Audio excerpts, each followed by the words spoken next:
Hello, this is Zulfiqar Tariq and I am a senior software engineer. तो इस video में हम कंपैरिजन करने जा रहे हैं salaries of Pakistani software engineers and Indian software engineers.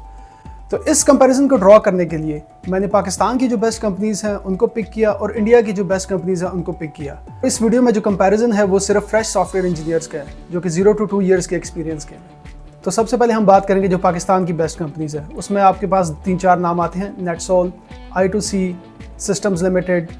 तो इनमें जो फ्रेश ग्रेजुएट्स की सैलरीज हैं वो आपको इस चार्ट में नज़र आ रही होंगी। अच्छा, जो इसमें जो फर्स्ट कंपनी है वो है सिस्टम्स लिमिटेड। उसमें जो फ्रेश ग्रेजुएट को सैलरी मिलती है वो है 14.4 लाख पर ईयर, जो कि तकरीबन बनती है 1,20,000 पर मंथ। उसके अलावा जो जॉइनिंग बोनस है, जॉइनिंग बोनस वो होता है कि जब आप किसी कंपनी को ज्वाइन करते हैं तो आपको कितने पैसे मिलते हैं। तो इस केस में जो हमारा जॉइनिंग बोनस है वो बिल्कुल निल है। वो कुछ रेयर केसेस में आपको मिल सकता है कि अगर आप कोई बहुत ही कॉम्प्लिकेटेड टेक्नोलॉजी में काम कर रहे हैं और उन्हें बंदे की बहुत अशद ज़रूरत है तो शायद वो आपको जॉइनिंग बोनस दे दे, वरना जॉइनिंग बोनस नॉर्मली इंडस्ट्री में नहीं मिलता। उसके बाद है स्टॉक्स की तो कोई कहानी ही नहीं है। फिर उसके बाद है प्रोविडेंट बेसिकली आपको मिलता है 10% ऑफ द बेस सैलरी। देखिए, प्रोविडेंट फंड वो वाला फंड होता है जो कंपनी आपकी बेस सैलरी से काटती है और उसमें कुछ अपने पैसे ऐड करती है। तो जब आप कंपनी को छोड़ के जा रहे होते हैं तो जो टोटल कॉस्ट बनती है ना, जो टोटल पैसे वो बनते हैं वो आपको रिटर्न हो जाते हैं। तो बेसिकली ये आपको बेनिफिट मिल जाता है कि आपको लमसम पैसे मिल जाते हैं। उसके बाद जो कंपनी है वो है I2C। उसकी जो बेस सैलरी है वो 14.4 लाख है, सेम है सिस्टम लिमिटेड। जॉइनिंग बोनस कोई नहीं है, स्टॉक्स भी नहीं है। ईयर्स ऑफ एक्सपीरियंस है 0 to 2 ईयर्स। अगर आप एक्सपीरियंस के हैं तो आपको ये सैलरी मिलेगी और 10% बेस सैलरी का आपको प्रोविडेंट मिलेगा। इसके अलावा I2C आपको और भी थोड़े से बेनिफिट्स देती है, जिस तरह OPD होगी। उसके अलावा आपको कार फाइनेंसिंग मिल जाती है, लेकिन वो आपको थोड़े एक्सपीरियंस के बाद मिलती है, फ्रेश को नहीं मिलती। अच्छा, इसके अलावा आपको मेडिकल बेनिफिट्स मिलते हैं जिसमें OPD होती है। OPD I2C की तकरीबन 55,000 होती है पर ईयर। 55,000 OPD आप यूज़ कर सकते हैं। सिस्टम लिमिटेड की अनलिमिटेड है, उसमें थोड़ा सा फ्यूल अलाउंस भी होता है। तो बेसिकली जो नॉर्मल पर्क्स हैं वो थोड़े से डिफर करते हैं कंपनी टू कंपनी, लेकिन जो लमसम जो इन टोटलिटी जो आपको जो बेस सैलरी मिलती है वो यही मिलती है। उसके अलावा जो प्रोविडेंट फंड है वो आपका एक प्लस पॉइंट होता है। अच्छा, तो अब हम बात करते हैं इंडिया की। इंडिया में क्या सैलरीज मिल रही हैं सॉफ्टवेयर इंजीनियर्स को जो कि फ्रेश है। अच्छा, जो इंडियन इंडस्ट्री है उसमें जो पे जज की जाती है वो CTC पे की जाती है। CTC का मतलब होता है कॉस्ट टू कंपनी, कि मतलब अगर एक कंपनी एक सॉफ्टवेयर इंजीनियर को हायर कर रही है तो वो उन्हें कितने में पड़ेगा। अच्छा, जो CTC होती है ना उसके कुछ क्रूशल कंपोनेंट्स होते हैं जिसमें आपकी बेस सैलरी होती है, आपके स्टॉक्स होते हैं और आपका जॉइनिंग बोनस होता है। तो उसके बेस पे आपको कैलकुलेट किया जाता है कि आपको टोटल कॉम्पनसेशन कितनी मिलेगी। अच्छा, जो इंडियन कंपनीज में जो सबसे पहले कंपनी है वो है फ्लिपकार्ट की जो बेस सैलरी है वो 16 to 18 lakh Indian rupees per year.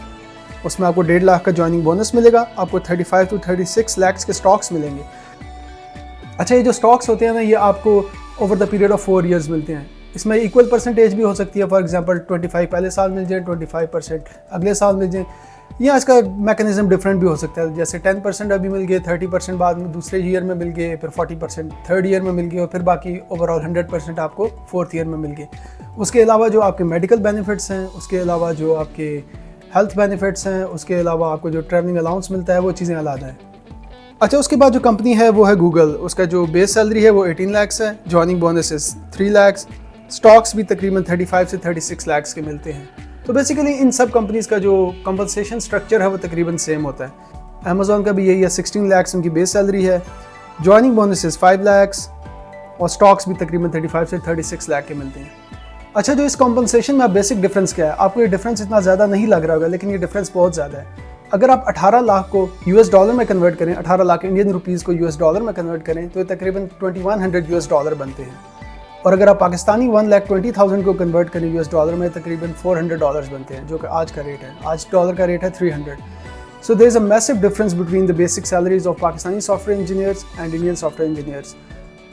Pakistan में तो एक सीनियर सॉफ्टवेयर इंजीनियर को भी $2,000 नहीं मिलते। अगर आप इसे कन्वर्ट करें पाकिस्तानी रुपीज़ में तो तकरीबन 6 लाख रुपए बनते हैं।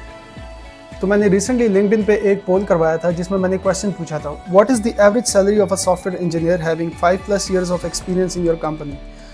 तो उसमें मैंने कुछ ऑप्शंस दी थी, वो ऑप्शंस आपको स्क्रीन पे नज़र आ रही होंगी और उसके अगेंस्ट जो रिजल्ट्स हैं वो भी आपको नज़र आ रहे होंगे। So 42% of senior software engineers draw between 3 to 4 lakhs of salary, which is very meagre compare to the Indian industry. अगर इंडियन में आप इस एक्सपीरियंस पे हुए तो कम से कम आपकी जो बेस सैलरी है वो होगी 10 लाख पर मंथ। जो टोटल कॉम्पनसेशन उनकी बनेगी CTC करके वो तकरीबन 2 करोड़ इंडियन रुपीज़ भी बन सकती है अगर आपका 5 ईयर्स ऑफ एक्सपीरियंस है। So it's a hell of a difference between two industries. तो अगर आप इस तरह की और इंटरेस्टिंग वीडियोस देखना चाहते हैं तो subscribe to my channel, like and write down your thoughts below.